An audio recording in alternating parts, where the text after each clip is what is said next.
A very good morning, friends. Today we are going to learn about the stress and strain. This is a very major topic in strength of material. ये strength of material का बहुत ही major and vital topic है जिसे आज हम लोग समझने का ट्राई करेंगे। हम लोग शुरुआत करते हैं स्ट्रेस से कि स्ट्रेस का मतलब क्या होता है। Stress, what does stress means? It is defined as it is defined as the restoring force per unit area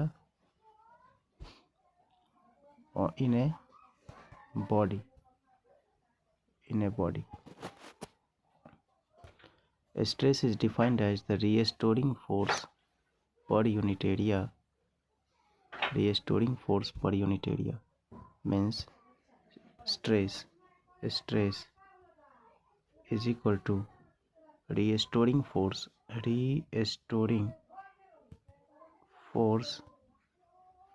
by area. Stress is represented by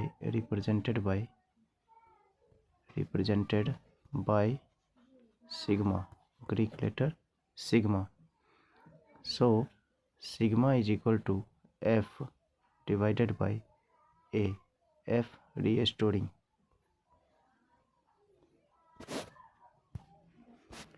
Its SI unit of stress is stress, Pascal, or you can say Newton per meter square. CGS unit of stress is dyne per centimeter square. Stress in a body offered the resistance to deformation. Means stress जो है किसी भी body में deformation के resistance को बताता है कि बॉडी डिफॉर्म होने को कितना रेसिस्ट कर रहा है। मतलब resistance to deformation shows by the stress in a body.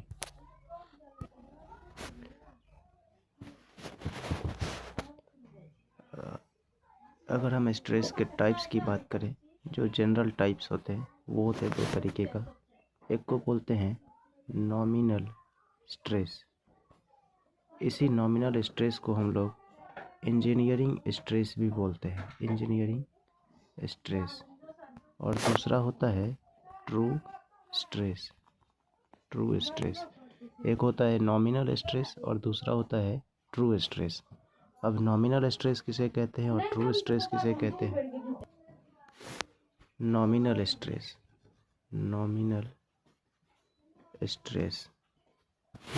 Stress is equal to load means restoring force, load upon actual area,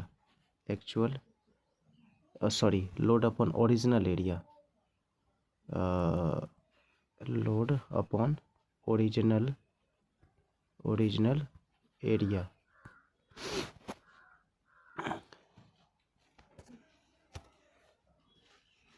But actually a true stress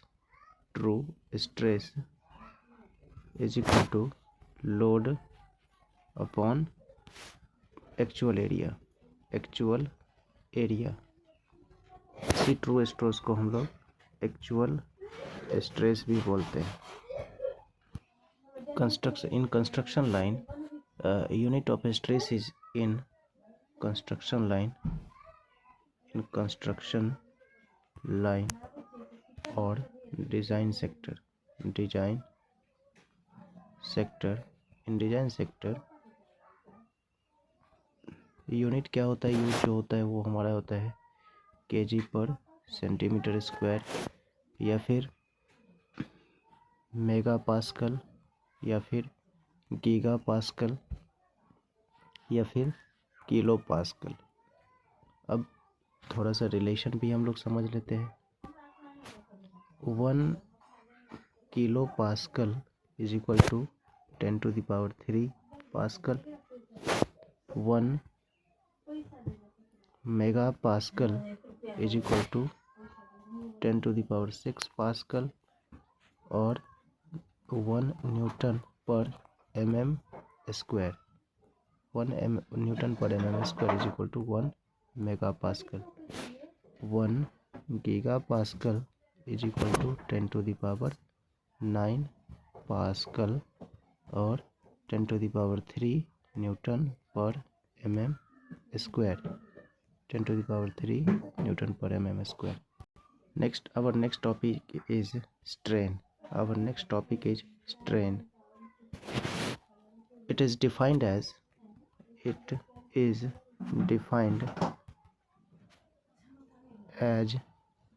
the ratio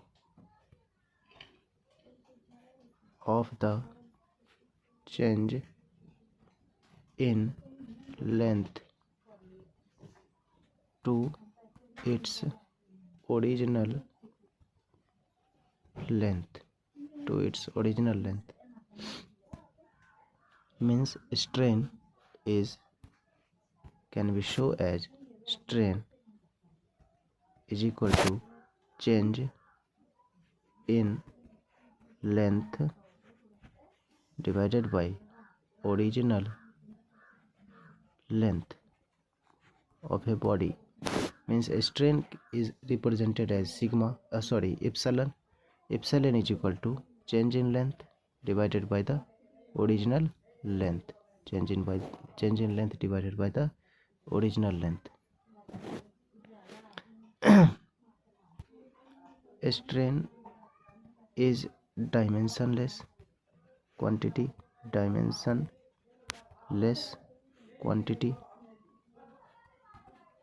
Have no unit. Strain has no unit.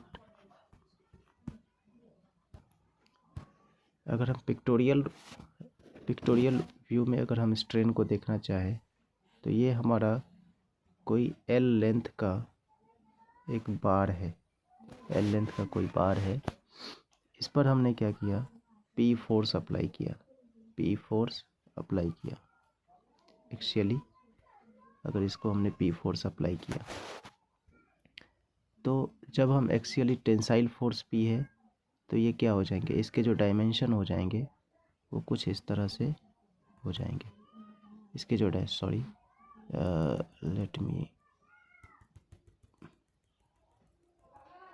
इसके जो dimension हो जाएंगे वो कुछ इस तरह से हो जाएंगे।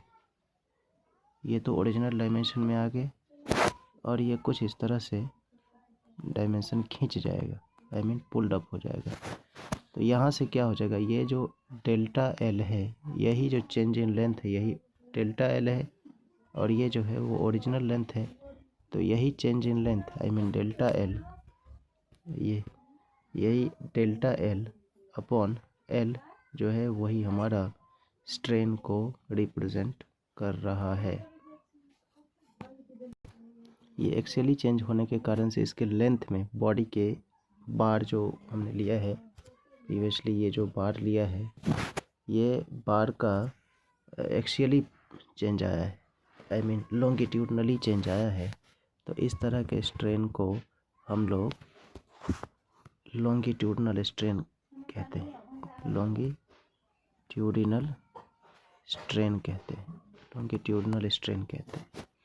एक दूसरा होता है shear strain. Shear means, shear strain का अभी मतलब हम लोग समझेंगे। इसी शियर स्ट्रेन को हम लोग सुपरफिशियल स्ट्रेन भी कहते हैं। इसको हम लोग फाई से डिनोट करेंगे।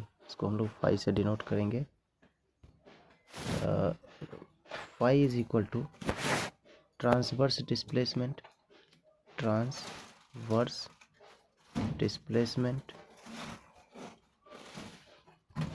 अपॉन distance from the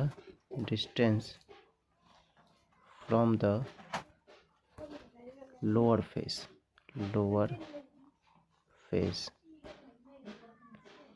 अब इस चीज़ को ज़रा मैं पिक्टोरियली देखने का हम लोग बात करते हैं। इसे पिक्चर के रूप में अगर देखना चाहें तो ये कोई ज़मीन पे रखा हुआ कोई ब्लॉक है और ज़मीन फॉर्मली होल्ड किया हुआ है। ये इसके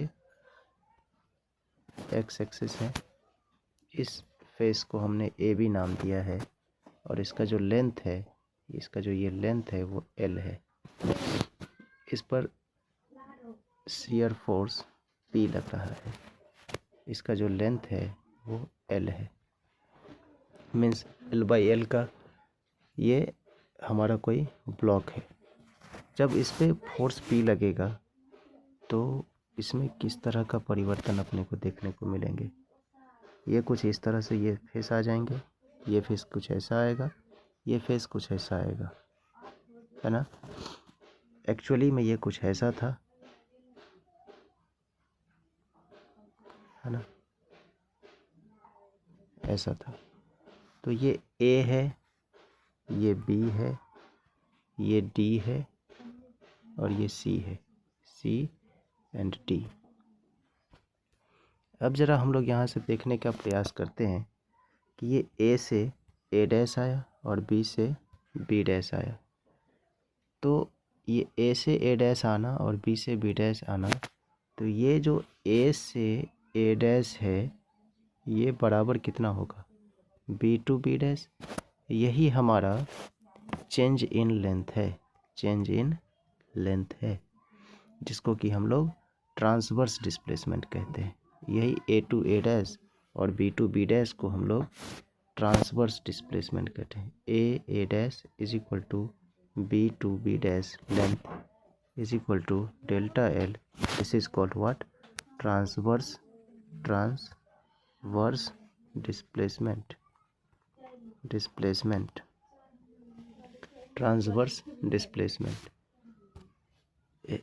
Once again in a picture, here we see here an angular deformation is occurring.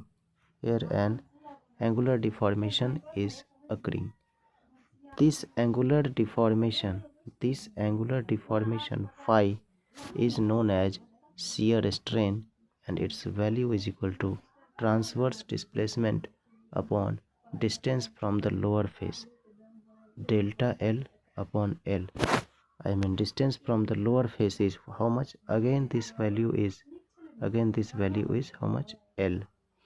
So distance from the lower face, this is our shear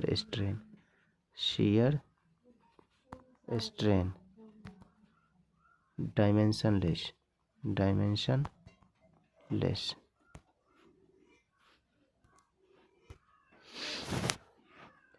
One more stress to understand is ultimate stress.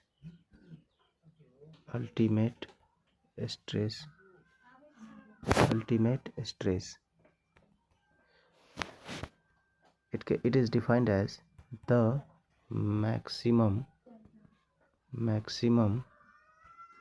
stress which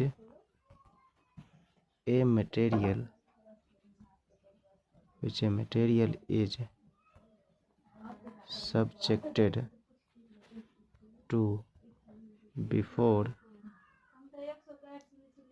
a rupture is called what? Ultimate stress. The maximum stress, it is ultimate stress is, as नाम से ही स्पष्ट है, the maximum stress, it is the maximum stress which the material is subjected before rupture. मतलब material rupture होने से पहले, यानी टूटने के पहले वो कितना मैक्सिमम स्ट्रेस को उस पर कितना मैक्सिमम स्ट्रेस अप्लाई हो पा रहा है रप्चर से पहले, यानी टूटने से पहले, फ्रैक्चर से पहले। Rupture means fracture, fracture. Rupture होने से पहले बॉडी कितना मैक्सिमम स्ट्रेस को झेल पा रहा है, उसी को हम लोग अल्टीमेट स्ट्रेस कहते हैं। एक दूसरा पॉइंट है हमारा working stress. Working stress, working stress, the maximum stress, the maximum safe stress that a body can withstand, or body can withstand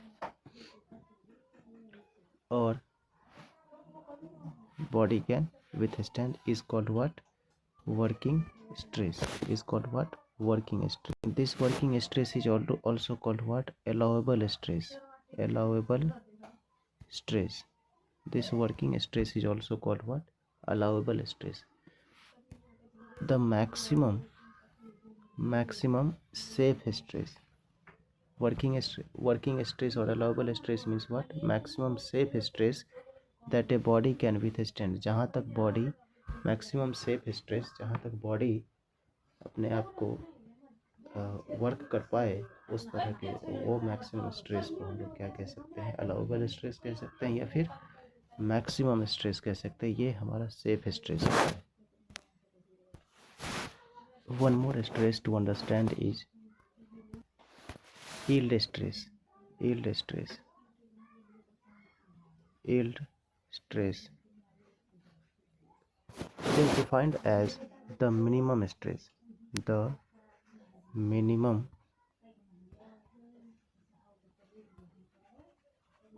stress at which a solid material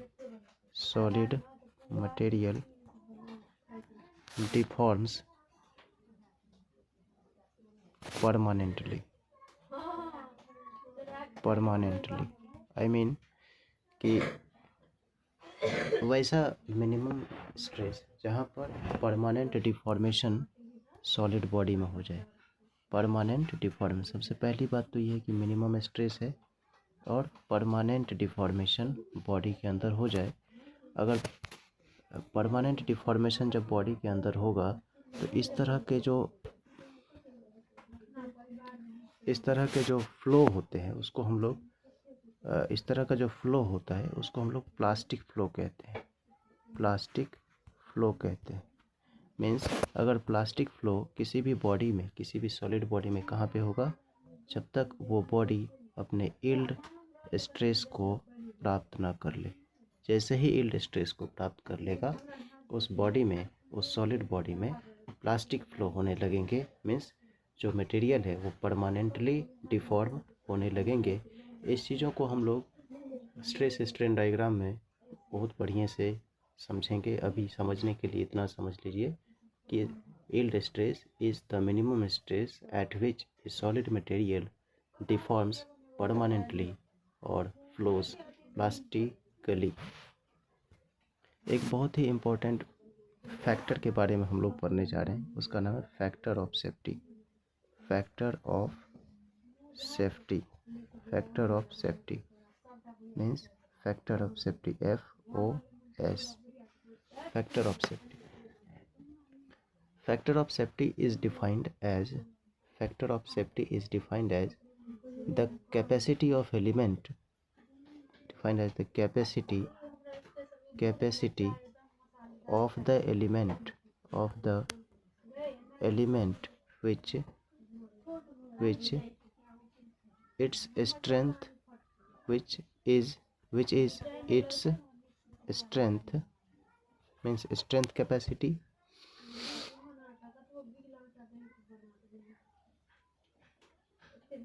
to the demand of the element which is its stress, means if we denote C as capacity or resisting force means capacity, resisting force, and if D means demand or the disturbing force,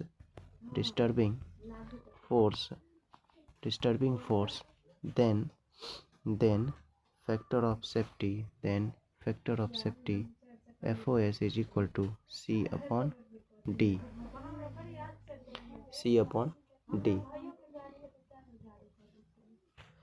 This factor of safety is very much useful in the design perspective. Always we keep in mind that the factor of safety value should be more than 1.5. हम लोग try करते हैं कि factor of safety किसी भी design का 1.5 से ज़्यादा हो, मीन्स सी ज़्यादा हो किससे, डी से।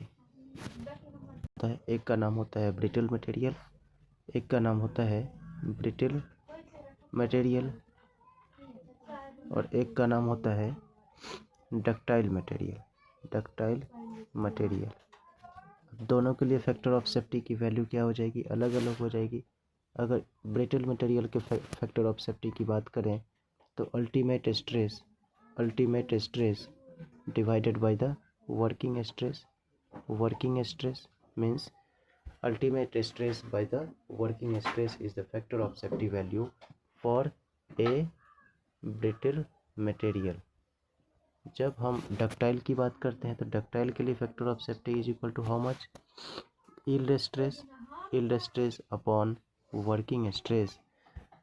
Yield stress upon working stress को हम लोग कहते हैं factor of safety in ductile material. अगर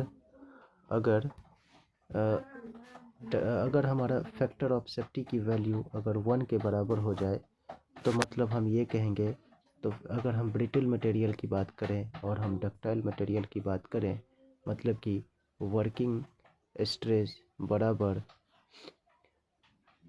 अल्टीमेट स्ट्रेस और यहाँ पर वर्किंग स्ट्रेस बराबर यील्ड स्ट्रेस। तो जब दोनों स्ट्रेस बराबर हो जाएंगे तभी तो हमारा फैक्टर ऑफ सेफ्टी वैल्यू 1 होगा। तो जब ये दोनों बराबर है मतलब जो स्ट्रक्चर होगा, जो हमारा कंपोनेंट होगा या जो हमारा स्ट्रक्चर होगा वो डिज़ाइन लोड पर ही जा कर के फेल हो जाएगा। मीन्स पेन कलर चेंज कर लेते हैं। मीन्स व्हाट, स्ट्रक्चर या component will fail at design load।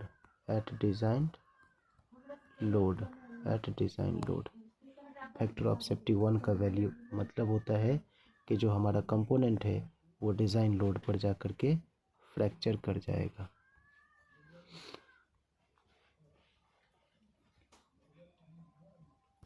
Fail कर जाएगा। Thank you. Like, share and subscribe please.